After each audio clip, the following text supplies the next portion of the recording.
Unsay motibo nimo nganong nagtuon ka sa pulong sa Dios? Unsay motibo nimo nganong nangalagad ka sa Ginoo? Nganong nagampo ka, nganong niduol ka sa iya? Tungod ba kay naay mga kadaotan niya hitabo sa imuha? Aron ba nga dili ka mahiagom sa pito ka hampak? Aron ba nga dili ka maglangoy-langoy sa impyerno? Mga motibo nga mga selfish. Aside from faith, hope, and love, puro gyud mga selfish ang ato ang mga motive, nga ato ang mga rason nganong nangalagad ta sa Ginoo, nganong nagtuon ta sa iyang pulong.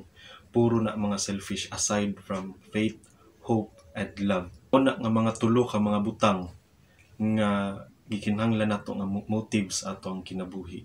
Dagkong mga motibo kay og dili nato masabtan gyud kung giunsa ka paghigugma sa Dios sa ato ang mga mabasahan, kung dili nato na ma-experiensyahan na wala gyud tinuod nga kanang tulo dili na mahitabo or dili na nato maangkon kanang tulo ka mga motibo nga pagtuo, paglaom o gugma.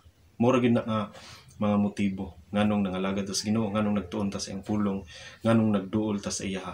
Walay lain tungod na sa gugma nga iyang gipakita kanato nga kita pod mahimo nga maghigugma ngadto sa iya. Daghan man kay tag mga motibo nganong nangalagad ta sa iya og labi na nga nagtuon ta sa iyang pulong. Siguro ang motibo nato para daghan kay tagkaalam bahin sa Biblia, bahin sa iyang pulong. O siguro uban para naatay ikarason, ug uban po siguro nga para makigdebate ta o nya ma-prove nato nga sakto ta. Daghan na nga tagkaalam, selfishness gihapon na nga mga motibo. Hinaot nga ang mahimo gyud nato nga motive samtang kita nag-apply sa pagkinabuhi sa kalibutan, walay lain kung dili paglaom, pagtuo o gugma.